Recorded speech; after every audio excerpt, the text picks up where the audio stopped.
As of 2024, I have ridden exactly 80 unique roller coasters across the US. Every year, I make a video ranking my top 25 favorite roller coasters because my list constantly changes and I'm always trying to ride new coasters. As always, there are some coasters that just barely missed my list, which I will give honorable mentions to. I really do like all of these coasters, but they barely missed the cut. Number 30 is Superman Ultimate Flight at Six Flags Great America, the fun B&M flying coaster. Number 29 is Hang Time at Knott's Berry Farm, the Gerstlauer Infinity Coaster with a fun drop and inversions. Number 28 is the controversial Aero Hyper Coaster, Magnum XL 200 at Cedar Point. The airtime at the end is insane, but a little painful. Number 27 is Rougarou, also at Cedar Point. This B&M floorless is a fun, forceful coaster with a great setting over the water. And wrapping up the honorable mentions is number 26, Silver Bullet at Knott's Berry Farm.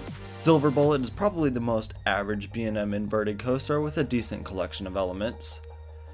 Those are the honorable mentions. That just barely missed the top 25. Again, I really like all of these rides, but they didn't quite make the cut.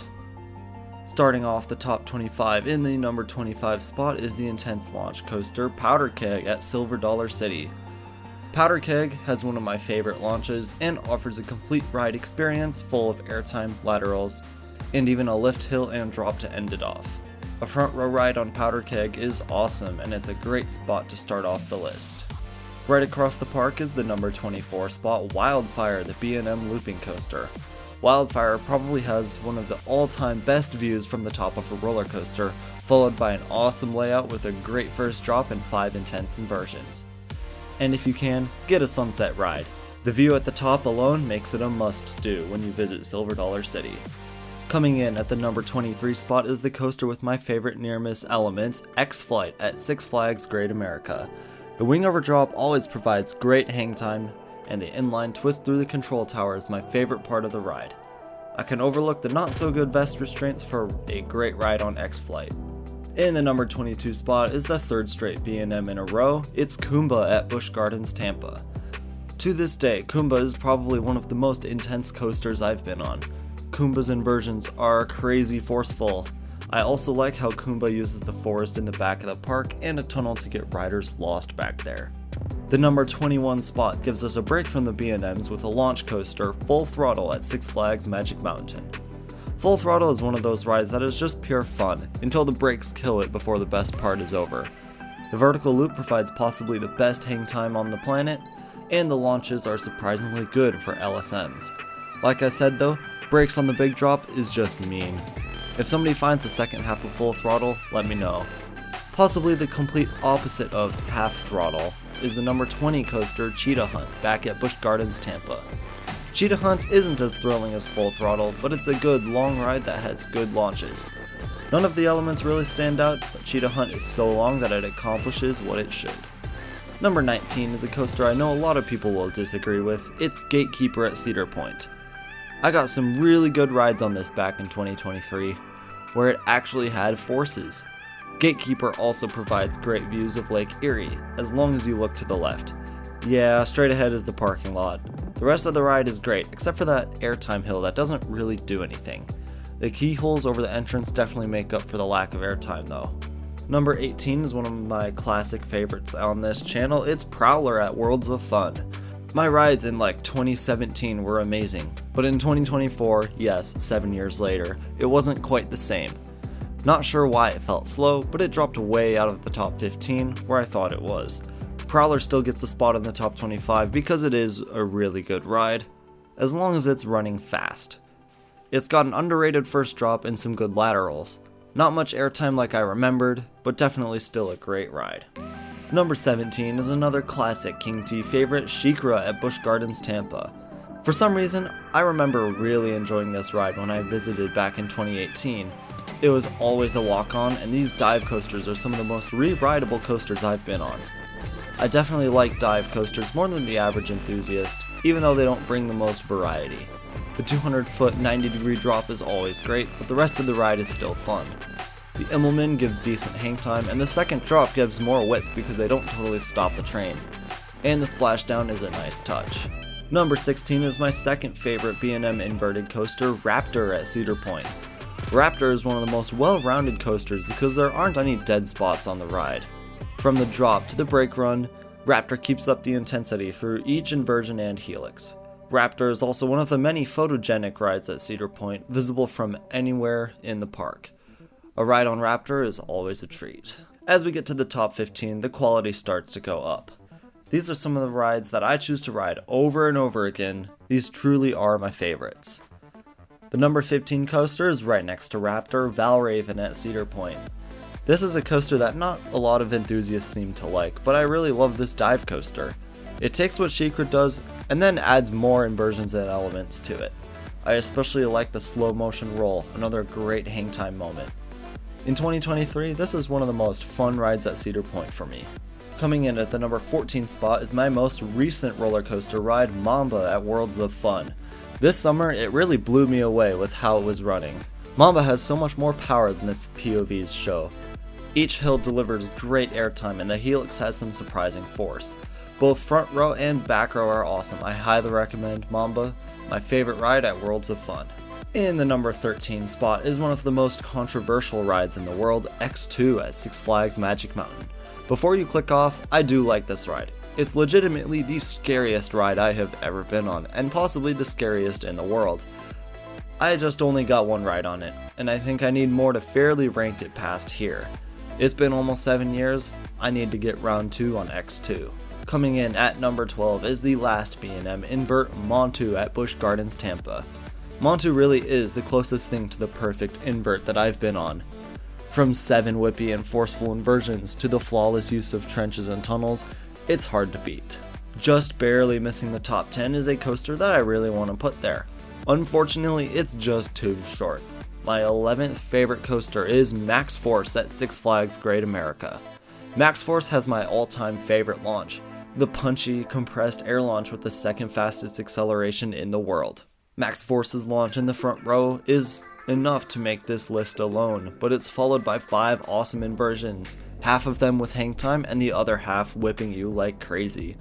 I just wish it was longer than 23 seconds. Now we've made it to the top 10. For most of these, it's really hard to choose. Some of them are so close that the order could change with one good ride, or one not so good ride. Kicking off the top 10 is Raging Bull at Six Flags Great America. Raging Bull has one of the greatest first drops of all time in the back row. The pre-drop provides enough speed so that the main drop launches you out of your seat the whole way down. After the first drop, Raging Bull keeps up the speed and has several more great airtime moments. The positive G-forces of the rest of the ride are strong too, making Raging Bull an awesome ride that always gives me a smile. In the number 9 spot is the Mach Extreme spinning coaster, Time Traveler at Silver Dollar City. Time Traveler would be a fantastic ride on its own. 90-degree drop, 3 inversions, 2 launches, and airtime and fun maneuvers. And did I mention that it spins? Taking elements sideways and backwards is one of the best roller coaster experience, especially that drop in the back car backwards. Right above Time Traveler is Tatsu at Six Flags Magic Mountain. These are 2 of the coasters that could go either way. I like them pretty equally for different reasons. Tatsu starts really high off the ground with some graceful elements that play with your fear of heights. And then it tries to tear you apart. Tatsu has the single most intense element I've been on, the giant 124-foot tall pretzel loop. This is currently my all-time favorite coaster element. It's that good. And we've finally made it to the first of 4 RMCs on the list, all in the top 7. If that doesn't tell you how good these rides are, then you'll just have to ride one yourself. In the number 7 spot is the RMC that gets made fun of for its name and length, Goliath at Six Flags Great America. Goliath makes up for it by one of the best first drops in the world, and a pretty amazing collection of elements that nobody would think to put on a wood coaster. As of 2024, Goliath is actually the fastest wood coaster in the world at 72 miles per hour. Goliath will always be one of my favorites, not just because of the coaster itself, but also the memories of marathoning it with the single rider line. Just above Goliath is my only Giga coaster, Millennium Force at Cedar Point. In contrast to its nickname, Millennium Forceless, I thought Millennium Force was one of the best rides I've ever been on. The view at the top can only be matched by the trio at Silver Dollar City, followed by a legendary drop anywhere you're sitting. The front row is melt your face off wind, and the back row is airtime galore. Millennium Force doesn't lose any speed even though it has well over a mile of track. You can't go wrong with Millennium Force. Well, it's time for the top 5. All 5 of these rides are world class and near perfect. I would be happy to call any of these my number 1, but there can only be one winner. In the number 5 spot is Ghost Rider at Knott's Berry Farm. When I rode this for the first time, I knew it would be good, but I didn't know it would be this fantastic. The first half is awesome, but the second half is pure chaos. The drop from the mid-course starts off the legendary run of airtime, laterals, positives, and even more laterals. Add the fact that it's one of the smoothest wood coasters I've been on, and Ghost Rider ranks up to S tier. Right above Ghost Rider is the hardest coaster decision I've ever made. 2 of the best RMC coasters, each known for different things. Coming in at the number 4 spot is Twisted Colossus at Six Flags Magic Mountain. In my opinion, Twisted Colossus is only stopped by Six Flags, because they can never duel it. One of its primary functions is just not there. Despite that, Twisted Colossus has an amazing collection of elements from Airtime Buffet on the blue side to crazy maneuvers on the green side. A 2-in-1 ride is a huge bonus. Twisted Colossus used to be my number 1, and it will always be up here. But there are 3 rides that I like just a little bit more. Taking the bronze medal is my most ridden coaster, Outlaw Run at Silver Dollar City. Outlaw Run was the star attraction of my Silver Dollar City adventure, and I was able to get over 40 rides on it this summer. From the fantastic view, first drop, airtime, intensity, and inversions, Outlaw Run is one of the best wooden coasters in the world, and so far my personal favorite. On top of that, Outlaw Run is one of the greatest night rides in the world, and it's pitch black in the woods where most of the ride is. Right above Outlaw Run is the one and only Maverick at Cedar Point. Maverick is almost a perfect ride in my opinion. One of the world's most powerful first drops, intense airtime turns and inversions, and easily the best LSM launch I've been on. Maverick leaves me wanting nothing more, except to get back in line and ride it again. Coming in at the number 1 spot, to nobody's surprise, is Steel Vengeance at Cedar Point. Steel Vengeance was number 1 last year, and it takes it again for 2024. Steel Vengeance is truly one of the world's best rides. How could it not be? It has the most airtime in the world. The first half provides crazy high off the ground maneuvers, and the second half is mostly contained inside the structure. Steel Vengeance is so well balanced that I can't pick a favorite moment. The first drop is insane, but the rest of it is so good that it doesn't stand out. Steel Vengeance is my favorite coaster for another year. Well, that's gonna do it for this video. If you enjoyed, please be sure to like and subscribe. Comment your top 5 down below. I love hearing your opinions. See you in the next video. KingT out.